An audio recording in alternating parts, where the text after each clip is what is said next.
Welcome to the Supernatural panel. Thank you so much for coming. Jared and Jensen send their love and their apologies that they can't make it. They're totally slammed with production and putting out season 5, which is technically my fault. Sorry. But they send their love. They send their love. They're shirtless and sending their love. Allow me to introduce a man named Eric Kripke, executive producer, creator of Supernatural. The angelic Misha Collins.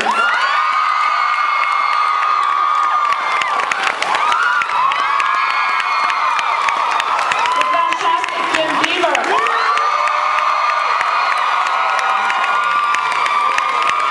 Executive producer Sarah Gamble. Executive producer Ben Edlund.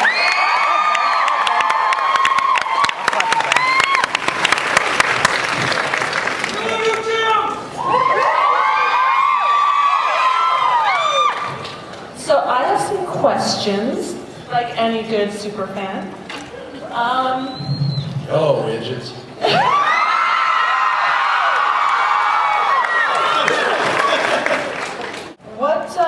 What did Ruby know? When did she know it? Was she tricking Sam the whole time? What was up with that? From Ruby's very first introduction in Sarah's. No, it was she popped in at the end of Magnificent 7, and then the first time you really saw her had a conversation was she like kicked ass in your episode, and then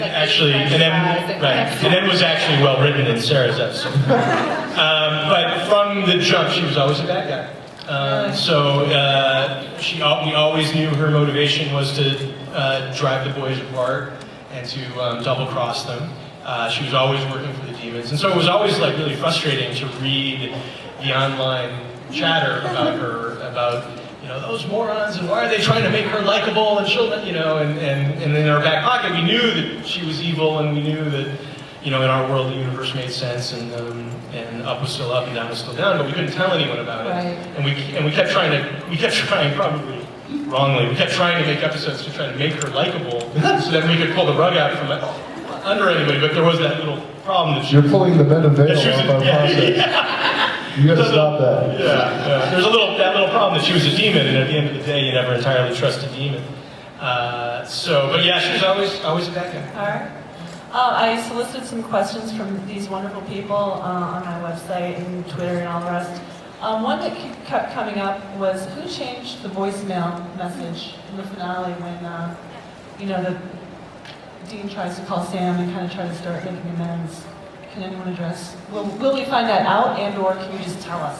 I'm not going to tell you. I think it's a really interesting question and open for debate. All right. So some of those things is just sort of fun to talk about and discuss. So no, and I don't think I'll... He's not answering because he doesn't know. Yeah. Otherwise, in short, I don't know.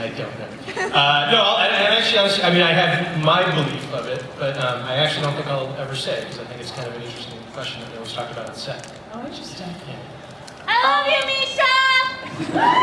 Thank you. I don't know who you are. Oh, there it is. Okay. I love you too.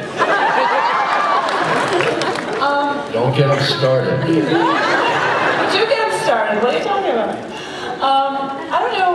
Another big thing that came up when things people want to know, what's the relationship between the boys like? This has been it's an apocalypse that's been unleashed, and that's bound to be a downer. Because we saw season 4. Part of what made it so great was that these two guys who had this incredible bond had their share of issues, which only got worse. And now, are they even worse? Where are we at with that? Who wants to... I have no idea, so I can... Sarah or Ben?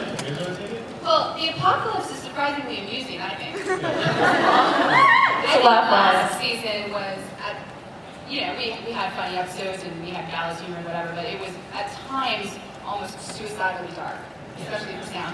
Yeah. And this season, we're in the apocalypse. It doesn't get much worse than Lucifer roaming the earth. And it's kind of funny at points, am I wrong? No, it It's is. pretty bonkers. Yeah. So we're enjoying it, actually. Is the party apocalypse? Yeah, well, because of our budget constraints, we've been calling it the Walmart apocalypse. We've heard some talk, we've heard some tell, Mr. Kripke, that you only wanted to do 5 seasons, but golly, I would be happy with 6 or more.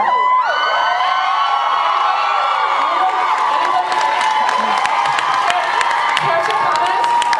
How about 15? Here's the honest answer. The honest answer is because I have very low self-esteem. I never in my wildest years, in my wildest dreams, dreamt that the show would actually go 5 years. And so now that it's actually gone 5 years and it keeps picking up steam, I'm like a little shocked. I mean, the expression I use is it's like, I'm like the chick with the glasses in the teen comedy, and they're like, why do they want to ask me to prom? And I don't quite get it. So, but that having been said, like I'm going to cross that bridge when I get to it. You know, if there's more stories to tell and we're fired up about it, then it's certainly a very real possibility. We're like base camp on Everest. Like we are just finishing the writing of episode 3, and we have 20, and we're breaking episode 6, and we have 22 more, we have then 16 more after that, and I'm just not. I'm just so neck deep in season 5 that we'll just see what happens on season 6. What's it like knowing that your characters are just as important as Jensen and Jared's? What would that be like? It would be great. Who are Jensen and Jared?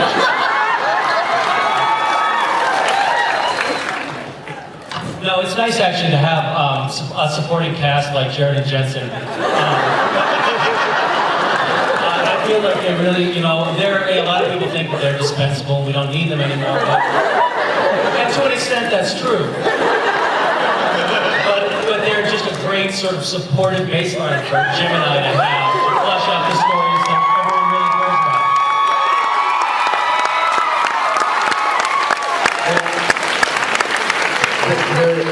They're kind of the pioneers who blazed the trail on the show and aren't really so necessary anymore, but you have to honor their contribution. Just wondering if you always intended to take the series in this direction, which were Rising Apocalypse, all that, or if you didn't always intend that when you decided. And I get this question a lot. I mean, here's the reality, and I'm always accused of being probably too honest. You start these things with like a cocktail napkin sketch of the 5-year plan. I mean, the 5-year plan is a couple pages. It's not much. And it was always driven by the demon side of it. So yes, the progression up the demon ladder, ending with Sam inadvertently going dark side and bringing on the apocalypse and having to deal with the apocalypse and kind of moving up the ladder from Yellow Eyes to Lilith to Lucifer. That's the plan we've been on. The angels, and you can go back and find interviews that I gave where I was like, there will never be angels on this show over my dead body. And obviously it's probably one of the coolest parts of the show. And that came from us, I think, in the writer's room, realizing that like we had a really cool evil empire, but we didn't have, outside of the few hunters we had, we didn't really have the rebellion. Like we didn't have, you couldn't have these awesome off-camera battles that sort of lent a real epic feel to the show. And that we felt there was a missing puzzle piece that kind of evolved as we went along, and that's where really the angels came from. And thank God they did, because totally rejuvenated season 4, in no small part to this guy. And Jim too. And so the angels, quite frankly, evolved. That part did evolve as the process, but the part of building up to facing down the devil has, that part at least, that thumbnail has kind of always been around since the beginning. Thank you. Thank you. Hey guys, love you all, love the show. Awesome. Thanks. One of my favorite things about the show has always been the music, and I feel like it kind of dropped off, so I was wondering where did it go, and is it coming back? I know, and believe me, as much as it hurts you, it hurts us 10 times more. It's budget. It's budget. It's we're just trying to get the production value on the screen, and we've had real nasty budget fights, and one of the casualties. I'll give you. We used to have a particular music budget for the show.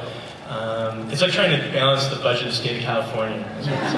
And one of the things that had to go is we cut the music budget in half. And we had to. And so we can now only afford one song every episode, one song every other episode. And when you go back and you look at season 1, and there's like 2 or 3 like badass classic rock songs an episode, and now we're lucky to have one every... But sometimes literally we're so over budgeted at times, we're so irresponsible with the size of the episodes we're writing, that sometimes it's the difference of getting the green light to shoot an episode, and you have to, you got to make the painful sacrifices just to keep the cameras rolling, and unfortunately the music sometimes goes by the wayside. But at the end, you can ask the publicist at Warner Brothers for an address, and we can start a letter writing campaign. If each of you would just contribute $100,000, we could put some more songs on here. Yeah. How do you go from all those ideas and actually write them up into a series of episodes? Yeah, that's all you do. Coffee, mostly. I'm mostly in a hot tub, so swinging Dom Perignon, like, what have you? I don't hear typing. So, wow. It's kind of like American Idol. It's just the strongest ideas win. We start out with a lot of ideas we're in love with, and if they survive and they continue to make the cut, they end up on the TV screen, but we're just really, really hard on the ideas. They have to survive our frustration with them and with each other and the long hours. And it's not pretty in there. It's not pretty. The smell is familiar but unpleasant. Thank you, that's a really good question. Next one? Hi, so at the beginning of the season, when we first were introduced to the concept of angels and religion into the mythology, then a bunch of my friends of mine were worried about where it was going, but you guys took it and did such an amazing job telling such great stories with it. But the question is, on the other side of it, have you received any backlash about the way you use the themes of angels, and can you speak to how that might fuel the stories that you continue to tell? I don't think. Yeah, I was going to say surprisingly little. Surprisingly little was exactly the words I was going to use. Every so often you see like an individual on a fan site saying, I don't love the depiction of angels, or I don't love the idea of disloyal angels, or angels that mean ill will to mankind. But almost individuals. Back the interest of a special interest group. Actually, maybe they sense that our intention is not to piss anyone off. I mean, we don't have an agenda. We don't have an agenda to criticize any one religion. We don't have an agenda to push any one religion. I think many people on the Ready stuff are quite agnostic, actually, and we were raised in various religions or no religion at all. And we come to this with a lot of curiosity, and we just want to tell the best story that we can tell, and make life very difficult for our main characters. So we're just looking at it as a really fascinating story that has, entranced people for millennia, basically. And I think because we mean no one any ill will so far, maybe we have escaped it, although this may be very bad not to talk about. We are not the first people to be asking questions about God's will and why does benevolent God let terrible things happen, and that's certainly not new provocative material. That's been around for a long time, and we just happen to be asking it in our little horror show on the CW. So no, we actually haven't, and we've actually heard that we have. Again, all anecdotally, but like one of our writers, his father is good friends with a priest, and this particular priest loves the show, and it's just really because you can count on one hand the amount of television shows that head-on talk about Book of Revelation, and I think they're just really interested that there's even a show out there that's even dealing with some of this subject matter. It's not perfect, but I'll take it. Right, exactly. Right. But no, you're taking these ideas seriously. Yeah. And I think that's really what powers a lot of the most powerful stories, is that, yes, it's, the format of the show is these brothers hunting and whatnot, but there's really deep underlying things. And I think the idea of a search for meaning, and that's what really religion is a search for meaning and connection. And I think the show is actually taking that seriously on its own terms. I'm sorry, No, thank you very much. It's very nice. Thank you. You try. Eric is actually using the show as a platform to start a religion. Oh man, I am gonna L. Ron Hubbard this shit. Oh man, that is a great idea. Oh. It all makes sense now. Way better money than syndication. Oh my god. My name's Beryl, and I'm one of Misha's minions. Actually, let me interrupt you. By applause, how many people in this room follow Misha's Twitter? Wow. Okay, sorry. My question is actually for him as well. Based on your personal beliefs, how did you prepare for playing an angel and kind of a morally gray one at that? Well, I just set all of my personal beliefs aside. No, actually, it's been a really interesting role to play. Eric, when I went in to audition, he said the first sort of bit of direction I got was he hasn't been walking amongst human beings for 2,000 years, so these humans are strange, somewhat alien beings to him, and he has a curiosity about humanity, and that's been a fascinating thing to explore, because the question that you're then forced to ask is, what does it mean to be a human? And not many roles allow you to explore that so in depth. So that was an answer that didn't really answer your question, but it seems substantive. I'll take it. Thank you. It was Nancy Weiner, who is our writer's assistant. It was her idea. Totally. It didn't come from any of our heads. She showed up one day and wanted to do a Stranger Than Fiction episode in which Sam and Dean find out that they're characters in a book. And then we laughed and said, no, forget it, that's impossible. But it's just one of those stories that kept floating around. And then it was, and this is actually sort of how the writer process works, which is, so we have the idea and we kick it around and we say it's impossible and forget it. And then there's certain ideas you just can't shake. And then it was actually me going into Sarah's office and saying, yeah, but why is this guy writing this book? And is he one of the psychic kids? And I can't figure out why he would do it. And then she said, well, why don't you make him a prophet? Which was Sarah's idea. See, it was my idea to drink. It's like, what's your idea, Eric? Drink. So, and then it all of a sudden kind of snapped into focus because it tied into the mythology. But, we have a lot of fun sort of being self-deprecating. I think we're aware of our faults and the seams in our bunny costume as much as anybody, And so it's sort of fun to kind of poke fun at the show. And again, I have such a tempestuous, loving, conflicted relationship with the online fandom that I needed to, I also sort of was attracted to the possibility to also just kind of poke a little loving, very loving fun. Please don't hurt me. And then it's just and then Chuck became so attractive that, when Ben and I were breaking the season finale, Ben said we got to bring back Chuck, and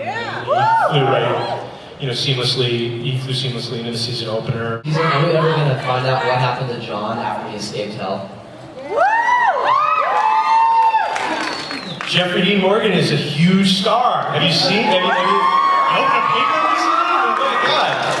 It's all about scheduling. I'd love for him to do it, and I know he would love to do it too. But he is a busy and wonderful actor, and he's jumping from movie lead to movie lead. So those things are really hard to carve out some time to cruise on up to the Couve to shoot something. But I know the want is there on both sides. It's all about like logistics, and it's up to kind of people who wear suits. But I think we'd all love for it to happen if possible. Hello. I was wondering if you're ever going to distribute an official soundtrack for the show, because it's one of the best.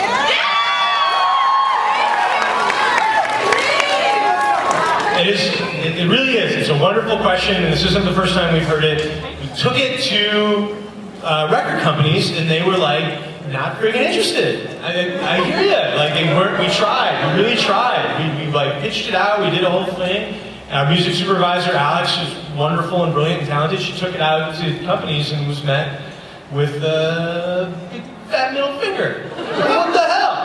So, we keep talking about maybe at least trying to put together like a playlist on iTunes that people can like sort of like a virtual album. And then it's funny, and then every time we do like a convention and everyone cheers about the virtual, then I come back and I say, we gotta put together that virtual album, and then it kind of falls between the cracks. But this time we're gonna do it. I wanted to.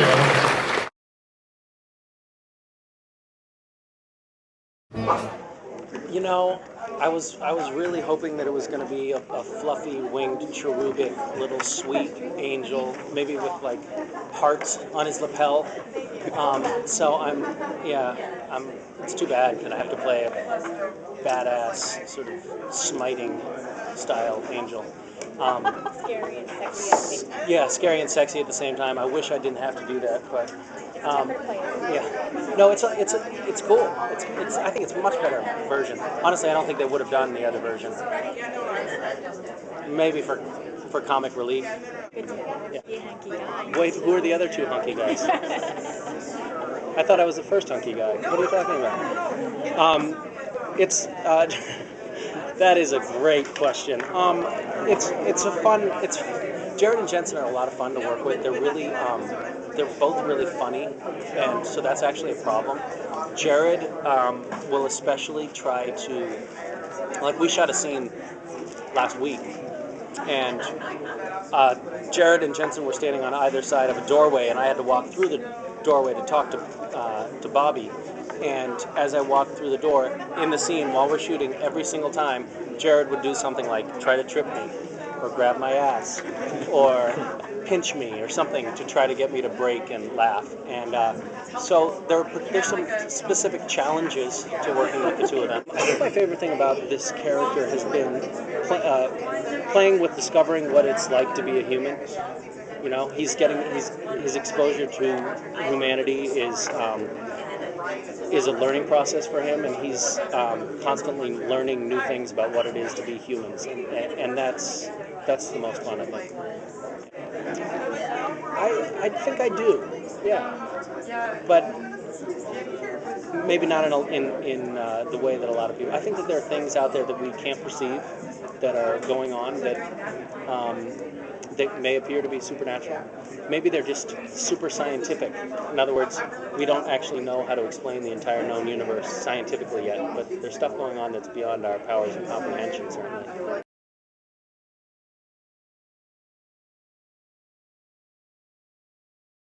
New guy, you're dead.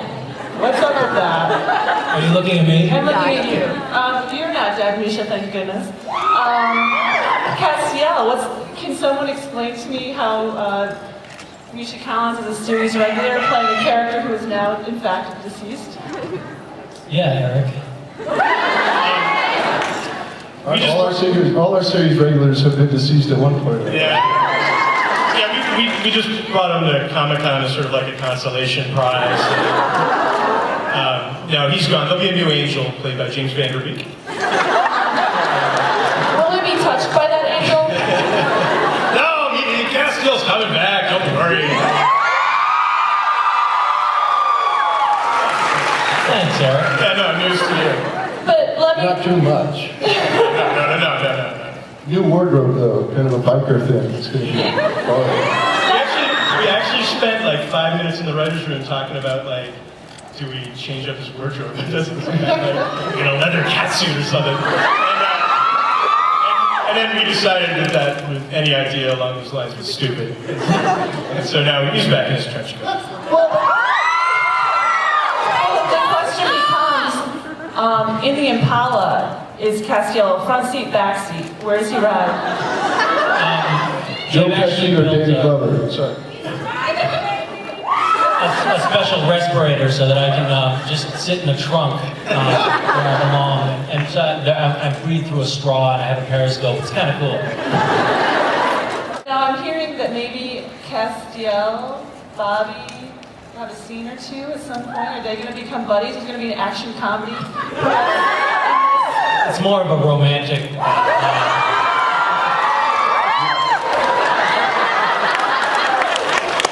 You talking on or off camera?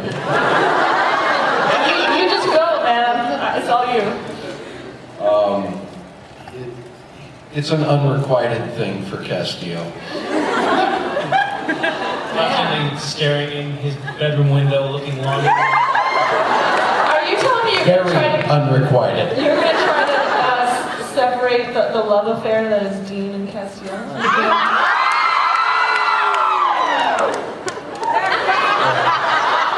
Let's touch that. Okay. I don't want to. Talking about. I don't want to say that Dean's no competition, but. So the boy, there's an apocalypse going on. This to me seems like a team-building enterprise. Is there going to be old friends, old enemies? Can anybody address that? Sarah, since you're writing the episode. Yes, there will be old friends. You can say. Yes, because the apocalypse is going on. Even, old hunters are coming out of retirement. Like Rufus, who, was over it and didn't want to hunt anymore, has to because the apocalypse is going down. And Ellen, who, as you know, wasn't even really a hunter, decided that she had to get into it to back up her daughter Jo. And you will be seeing all of them in short order in episode 2. Meg is in the season opener, and she's played by a lovely actress named Rachel Miner. We spent time in the room trying to figure out how to put her back into Nikki Akotz's meat suit. We did spend time with that, because I'd love to have Nikki back, but we literally couldn't figure out a way for it to make sense, because she was like buried and rotted, and her hair was a different length. It was just, I couldn't get our head around it at all. But Rachel does a terrific job with it, makes the role her own, and yeah, that was always like a loose thread to me. We have on the board in the writer's room, we have one, because I'm borderline OCD and I want to film every pothole. Borderline? Ragingly, actually. And then I wrote Meg with an exclamation point. I'm like, she's out there, she's free, she hates the guys more than anything. Where the hell is she? What's she doing? And so finally I just got impatient and I was writing the season premiere and I said, all right, I'm writing her in as a character in the season premiere because I need a good demon. And one of the advantages of a show in its 5th season is you have these characters who have history with the guys. And I sort of love that. I love that in shows that I watch. I love that reward careful viewing and that there's a character who you haven't seen since season 2. And then to bring her back into season 5, and it makes it ties everything together and kind of makes it feel like this coherent story. Is he the same Castiel? Does he have the same? He's had incredible abilities and whatnot. What transpires for him? Is he a different guy? Yeah, I think he's different. When you're blown molar by molar into someone's hair, it changes you. So I think that I've lost a bit of my angel mojo, and I've lost some friends.